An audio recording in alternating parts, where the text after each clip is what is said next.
Sir बताइए sir, आपका जो डोनेशन जो हुआ अच्छा नहीं बस ठीक है, बच्चे लोग को आने जाने में काफ़ी तकलीफ हो रहा था। एक भारतीय वैन दिया था पहले, उसमें सारी बच्चे लोग को 3-4 ट्रिप मारने पड़ता है, तो हमने सोचा एक बास दे दे, बिल्डिंग तो बन गया, तो इसी हिसाब से बास दे दिया। बच्चे लोग आने जाने में अभी दिक्कत नहीं होगी। आज बहुत अच्छा दिन है प्रणब कन्या संघ की हिस्ट्री में कि हमारे श्यामल चौधरी जी ने एक टाटा की स्कूल बस बच्चों को गिफ्ट की है। तो ये बहुत बड़ी समस्या थी छोटे बच्चों के लिए, तो हमने भी अपनी तरफ से टाटा डीलरशिप की तरफ से हमसे भी जो हो पाया है हमने भी सपोर्ट किया है, और हम यही उम्मीद करेंगे कि बच्चों को सुविधा मिले, सेफ्टी मिले, और गोइंग फॉरवर्ड जो भी सर्विस होगा, जो भी बस का चलाने का जिम्मेदारी होगा, हम उनको टेक फॉरवर्ड करेंगे। तो बस आप सबको यही बोलना चाहूँगा कि बच्चों को आशीर्वाद दीजिए और बस सब बढ़िया से चले बच्चों को। Welcome to all the dignitaries who are present here, who have given your precious time for Pranab Kanya Sangh. I will just brief about the Pranab Kanya Sangh activities in this life for the last 30 years, more than 30 years in fact. Pranab Kanya Sangh is a philanthropic and social organization working all over India, and this is a branch of Pranab Kanya in Portrait and Srivijayapuram, sorry. And here we have working with the children for past so many years, and many of our students have achieved their goals. They are settled in their life, they are working, some government jobs, some in private jobs, and some have been also married with a successful life. And we are also providing official training for the children, computer classes, fashion design classes, apart from that beautician classes, and all that they are interested in singing, dancing. We try our best so that the girls can stand on their own feet, and in future they don't have to go back to that life which they have left in future. And this way it's going forward that Pranab Kanya Sangh is so thankful to Minister Sharma Chaudhary. I have no words to say because words are also difficult to explain the activities he has done for the consideration he has taken for the children. Whenever I was in trouble, he was standing beside me.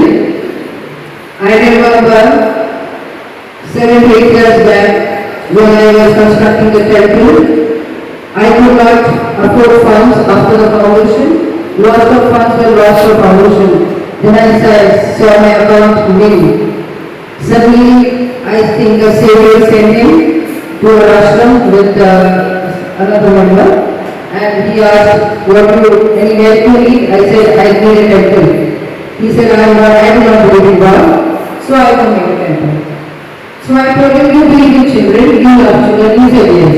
So he said, children will pray in a prayer hall, that's all, not for God, for children. So he gladly accepted, and then he completed the temple. That was his first word. After that, we said, I didn't say anything, everything was God's blessing. Suddenly he came and said, meeting has gone on. I think it needs to be renovated. I will take initiative. So I said, how is this possible? Because it's a big deal of work, and I cannot take the decision alone because I have an office in Calcutta who has to give the recommendations also. So he said, okay, you go back to your head office and look at this. Then I am interested to recommend renovate this building. So then I asked my senior sannyasis. They said that that's a very good idea, but then we don't have enough funds to renovate the whole building. So I don't know, we cannot help him in any way. So then when I communicated this to him, he said that it's fine. I will do the whole thing. You need not do anything. And that way, in the year 1918, he came up with a plan, someone from Bombay, with the help of Mr. Dixit, Mr. Barodaji, and then they made a plan but suddenly Corona came into the field, so the work was stopped. And in, I think 2021, we completed it in just a 1 year, the span of 1 year. And we were so afraid that the demolition of the building will really stand. Again and again I asked this co-worker that, he said, don't worry, once he has taken it and no need of worrying anything. We were shifting to the court itself, he said, आज नहीं निकलेगा, तो मेरा सारा labour Calcutta से आएगा, अपने हाथ से निकाल देंगे. So that we went to the next time with all the children, only 3 rooms were there, however we adjusted for 1 year. It was difficult for us, but that was a great big day in our life. So then again, when the construction was completed, as you all know, we all also come to participate with me. So then this was complete. Again after some days, the bus was donated by the State Bank of India in 2014, probably. So 30 seater bus, 40 children. But then it was going on and on, but suddenly the bus stopped giving us. So they said, I retired because overloading and it was also very cold. So I expended lots and lots of money, sometimes 50, sometimes 1, but then I didn't get the input anymore. It stopped, us stopped. That MP sir, that is Vishnu Balai, he came to power. So I went to him, I told him, I need a bus immediately because girls are going to girls' school, Hyderabad, which is quite far, they can't go walking. Can you please help us? He denied, absolutely, he said, I am not going to give any bus because I don't have any, interest. Whatever it is, he told me. So then I said, then who leave over? Because I need it badly. I need the bus because I cannot send the only boys, 5, 4 times. Only also getting, overloaded. And the traffic police are once and again saying, what is this, what are you doing? It's not good, overload only this way, etc. etc. Then one day I went to his office, he told me, what's the matter? Any help, any problem? I said, a problem is there, that is the bus is gone. And he need a bus. I asked him, sir, but he denied. So I don't want to do any second-hand bus we also do. But he's always a kind gentleman, he said, don't take second-hand. Second-hand will again need, repair again and again. So that will again be a trouble for you. So I am able just to wait for a few days, I will show you the video of us. So this is family. Voice does not reach, voice does not reach there. Why voice does not reach there? It is affection for the children, the love for the children, and God will bless him because everything is God's wish that is happening in Pradhan. I believe because it's not anyone's power, only the eternal power, the supreme power who is working the whole organization. So his inspirations have been entirely connected to his mind and accordingly he has reacted. And I am grateful to all of you. Girish ji also, whenever I need any help I wanted, I went to him for the education of the children. He is always come forward, and he has also told me anything you need, please come forward. And many here, maybe I am not able to say the name because many names I know the names of the shops, but I don't know what the first is. I don't know your name, sir. You are also always very helpful, and thanks a lot to all of you. It's because of you that this organization is running in a very, very smoothly. So we thank all of you to come here to give a precious time. I would like Swamiji to please give few words and blessings to the children. Swamiji Prakash. Of Holy Mother, 80, she just came from Jalandhar or Kanapur. See her, मैं तुम्हारी सहयोगी है, तुम्हारे काम में सहायता करने के लिए मैं आए। और एक दिन महारानी ठाकुर जी की सेवा करते थे चरण से, और समय मदर आर्टर, अच्छा मैं कौन हूँ? देखिए ठाकुर जी एक बात हमारे वर्ल्ड में छाया किया, ठाकुर जी ने किया जो मंदिर में भगवतारिणी है, जो मोहम्मद में मेरा माँ है, गर्भधारिणी माता है, वही आद्य शक्ति मुझे क्या सेवा कर रहे हैं। What a unique message for the world। तो स्वामी जी जो बताया, इससे बहुत सारी ऑर्गेनाइजेशन छा गए इंडिया में, स्वामी एक ही काम कर रहा है। स्वामी जी बताए क्या, तुम्हारे लाइफ का मोटो कौन है? तुम्हारे मोटो वही है, आत्मान अक्षरम जगत हिताय जगत के बारे तुम जान लिया, तो जगत कौन है, तुम कौन? First you have to realize yourself, this is there, something is there in our body, you are not only man, तुम मानहूस है, तुम चैतन्य सत्ता है। तो इसी के ऊपर हम लोग काम करते हैं, हम लोग ये जान सकते हैं कि हम लोग मेडिटेशन करते हैं, काम करते हैं, और ये वर्ल्ड में हम लोग आए, ये अच्छा हम लोग ज्ञान देते हैं, हमें कोई सारी सुविधा देकर रहे, एजुकेशन देकर जाओ, तो हम लोगों को कुछ देना पड़ेगा। तो इसीलिए हम लोग हॉस्पिटल चलाता है, स्कूल चलाता है, कॉलेज चलाता है, हमारे बहुत सारे इंस्टीट्यूशन रामकृष्ण मिशन वाले हैं, ये भी छोटा हमारे ऑर्गेनाइजेशन है, हम लोग कोशिश करते हैं। यहाँ पर जो व्यक्ति है, I am really very happy, जो लोग ये आगे हेल्प करेंगे, उसके स्पिरिचुअल के अटेनमेंट के काम स्वामी जी बोला, दिस इज ए सेवा योग, दिस इज नथिंग सेवा, जो भी आएंगे वो भी उसको भी अच्छे होगा। एक बार मैं इच्छा होता है, हमारे एक साधु दो भाई है, वो थे पहले, बड़ा भाई माधवानंद थे और छोटे भाई निर्मल और विमानानंद है, वो भी शाहजहां के पास दीक्षा लिया। तो बड़ा भाई इंडिया में रहते हैं, बेलूर के ऑर्गेनाइजेशन के बहुत बड़े मंजी कमेटी के मेंबर हो गया, और छोटे भाई तो बहुत अच्छा क्विज देते हैं, वो अमेरिका में भेजे, बहुत साल हुआ लाने के बाद उसका इच्छा है क्या, इंडिया में बहुत सारी प्रॉब्लम है, क्या महाभारत चाहे जो माता जन्म देती है, कुछ दिन वो जन्म के टाइम में माता भी मर जाते हैं और चाहे भी कर जाते हैं, उसी जगह कुछ काम करता है जरूरी है।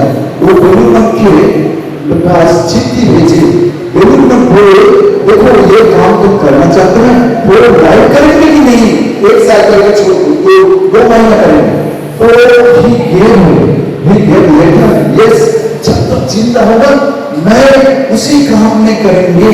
हम तो क्या देखा है, पहले ओलंपिक स्कूल में एक डॉक्टर के 2 मास में भी काम शुरू किया है, अभी क्या हुआ, अभी देखा बहुत बड़ा बिल्डिंग हुआ, करीब 500 लेडीज उसका वहां पर जन्म देते हैं बच्चा, और 500 व्यक्ति हुआ, हमारे बहुत सारे ऑपरेशन है और ट्रीटमेंट होते हैं, और गाँव में जाते हैं।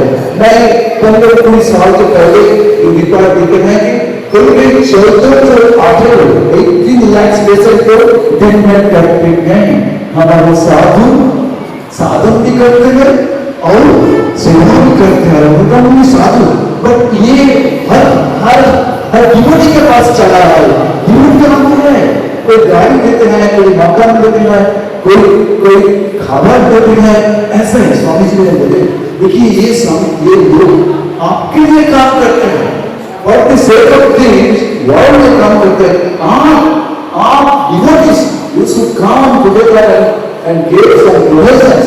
इसीलिए चाहता है मैं बहुत अच्छा लागी आके, और सामन चौधरी हमारे साथ में है, वो हमारे मैं बता भी कर रहा हूँ, मुझे मालूम वो थोड़ा आंसर देने के लिए मुझे मालूम नहीं, वो सबसे गुरु है शिवा स्वामी रंगनाथ जी महाराज।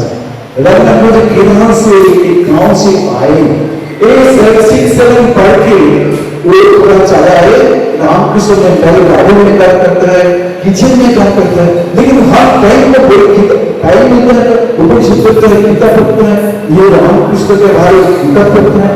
वहां में क्या हुआ, उसके आशीर्वाद मिला, इसके ठाकुर जी के शिष्य थे संगात्मानंद जी, बोले तुम्हारे जो जीत है ना कान है, वहां पर सरस्वती बैठे थे, कभी 50-60 कंट्री में जाते हैं, वहाँ लेक्चर देते जैसे चिन्मय बाबा जी हैं, मैं वेरी मच रिक्वायर करते हैं चिन्मय स्वामी जी को काबू है। तो भारत में वो रामकृष्ण मिशन के प्रेसिडेंट हो गए, प्रेसिडेंट होकर बड़े ऐसे से मिराकल रामकृष्ण जी जो खूब थे, जो गाड़ीवर थे, ये रामकृष्ण मिशन के प्रेसिडेंट है। तो यहाँ जो लोग यहाँ पढ़ते हैं अच्छा से वेट कर ये नए सभी ईश्वर सभी देवता सभी अवता के पास प्यार करते हो, तुमको सब शांति हो, तुम सब अच्छा से प्रेयर हो, जैसे तुम घर जाएंगे और बात उस अलग पैसों के लिए काम करेंगे। ये बहस बताने के बाद मैं जो भी पुराना बहस है छोड़ दीजिए, नया बहस आता है और तुम ये नया बहस को लेके स्कूल में जाएंगे, कॉलेज में जाएंगे, अच्छा एजुकेशन में और अच्छा तुम सब बड़ा अच्छा आदमी अच्छा इंसान हो, ये मैं तुम्हें प्यार करते हैं। अब आप ये प्यार करते हैं कि असत्य असत्य तमस्व असत्य के साथ तमस्व के आयो आपकी मनुष्य के अमृतत्व जाना। ये thank you. Krishna mission Shyamal Chaudhary ji, इस भवन के उद्घाटन के समय भी मुझे यहाँ आने का अवसर मिला था, 4-5 साल हुए और मुझे बहुत प्रसन्नता है कि पुनः एक बार हम इस सभागार में अच्छे कार्य के लिए उपस्थित हुए हैं। शास्त्रों में आया कि what is the purpose of life, जीवन का उद्देश्य क्या है, और शास्त्रों ने कहा परोपकारार्थम इदं शरीरम, this body is made for the welfare of others. दूसरों की सेवा करना, दूसरों की मदद करना, दूसरों के जीवन में खुशियां लाना, दूसरों के जीवन की समस्याओं को दूर करने का प्रयास करना, यह मनुष्य के जीवन का लक्ष्य है। परोपकारार्थम इदं शरीरम, इसलिए बहुत अच्छी बात कही, गुस्से में जो उबल रही इस दुनिया को ये समझाओ, गुस्से में जो उबल रही इस दुनिया को ये समझाओ, खंजर बनना बहुत सरल है, मरहम बनना मुश्किल है। दूसरों के जीवन के दुखों को दूर करना ये जीवन का सबसे बड़ा लक्ष्य है। मैंने कई बार निवेदन भी किया है, कई बार ये प्रश्न पूछा भी जाता होगा, लोगों के मन में भी आता होगा कि why we should work for others, हमने दूसरों के लिए काम क्यों करना है? और इसका बहुत सिंपल उत्तर है, क्योंकि हम कर सकते हैं। भगवान ने हमको ये क्षमता दी है, ये बल दिया है, तन से मन से धन से विचार करने की क्षमता दी है, और इसके लिए दूसरे के जीवन में उल्लास लाना, प्रसन्नता लाना, ये हमारी जिम्मेदारी है। अरे भाई, जो समाज का जो वर्ग है, जिसके पास सुविधा नहीं है, जो वंचित है, जिसके पास में पढ़ने के लिए, रहने के लिए, खाने के लिए, पहनने के लिए, रहने के लिए जिनके पास सुविधा नहीं है, ये उनकी जिम्मेदारी है जिनके पास ये सुविधा है और जो दूसरों की मदद कर सकते हैं। We must work, Swami ji ने कहा। संस्कृत में एक शब्द होता है भजन। कई बार आपको लगता है भजन करना बोलने से रघुपति राम, राजा राम, पतित पावन सीताराम यही भजन है, नहीं। भजन का मतलब होता है भज सेवायाम, इन संस्कृत भजन का मतलब है सेवा करना, दूसरों की मदद करना, दूसरों के जीवन में आनंद लाना, और ये हम कर सकते हैं। मैं तो पिछले 25 साल से अंजुमन में हूँ और यहाँ जितने लोग बैठे हैं मुझे बड़ा आनंद है। उन सब चेहरों को देखकर के मैं देखता हूँ और सब लोग किसी न किसी प्रकार से सबकी मदद करते हैं। अंजुमन छोटा शहर है, इतनी सारी पूजाएं चलती है, इतनी सारी संस्थाएं हैं, इतने सारे कार्य चलते हैं, लेकिन आज तक किसी भी संस्था को पैसे के कारण कोई कार्य रोकना नहीं पड़ा। सब अपने अपने स्तर पर मदद करते हैं और ये काम चलते रहना चाहिए। जीवन का लक्ष्य तो यही है केवल खाओ पियो मजे करो, ये जीवन का लक्ष्य नहीं है। जीवन का लक्ष्य क्या है? दूसरों की सेवा करना, दूसरों की मदद करना। तो स्वामी जी ने कहा आत्मनोमोक्षार्थम जगत हिताय, हमारा भी कल्याण है और हमारे साथ में समाज के लोगों का भी कल्याण। अरे हम तो उस संस्कृति के लोग हैं जिस संस्कृति के महात्मा ने देवताओं की रक्षा करने के लिए जीते जी अपने शरीर का दान कर दिया। देहदान का कॉन्सेप्ट है, मरने के बाद में बॉडी दान करते हैं मेडिकल कॉलेज के बच्चों के लिए। कॉन्सेप्ट कहां से आया? हमारे यहाँ पर गांधी जी ने देवताओं की रक्षा करने के लिए जीते ही अपने शरीर का दान कर दिया। तो इतना दान है। आप इतिहास को पढ़ते हैं, भामाशाह हो, कर्ण हो, जिन्होंने समाज की रक्षा के लिए, धर्म की रक्षा के लिए, देश के लिए, संस्कृति के लिए कितना सहयोग किया। मैं निवेदन ये कर रहा हूं, एक अच्छा कार्य, स्पेशली जब हमारी बच्चियां हैं, एक बच्ची जब पढ़ती है तो सारा समाज व्यवस्थित बनता है, सुव्यवस्थित बनता है। वो अपने माँ के घर को भी और अपने ससुराल को भी दोनों को ठीक करती है। इसलिए हमारी जो बच्चियां उनको शामिल की से आज बस की जा रही है। मैं शामिलदारी का अभिनंदन करता हूँ, उनके इस एफर्ट्स को अप्रिशिएट करता हूँ। एक अच्छा काम है और हमारी जो बच्चियां हैं उनके लिए स्वस्थ रहो, अच्छे से भोजन करो, माता जी की बात को सुनो, टीवी कम देखो, ज्यादा खेलो, पढ़ो और खाओ। ठीक है, ठीक है, अच्छे से खाना तो अच्छा मिलता ही है, माता जी के यहाँ पे सवाल ही नहीं हुई। ठीक है ना, स्वस्थ रहो। दूसरा, अपने आप को व्यस्त रखो। ये बच्चों के लिए तो है, तो हम सबके लिए भी। जीवन में सुखी रहने का बड़ा सिंपल 3 फॉर्मूले है बस। पहला, स्वस्थ मन से, विचारों से, भावों से, बुद्धि से स्वस्थ रहो। दूसरा सूत्र है व्यस्त रहो, कीप योरसेल्फ एंगेज, अपने आप को व्यस्त रखो, इसमें अच्छे काम है। और तीसरा क्या है? तीसरा है मस्त रहो। आदमी बिना किसी कारण के दुखी रहता है, अननेसेसरी।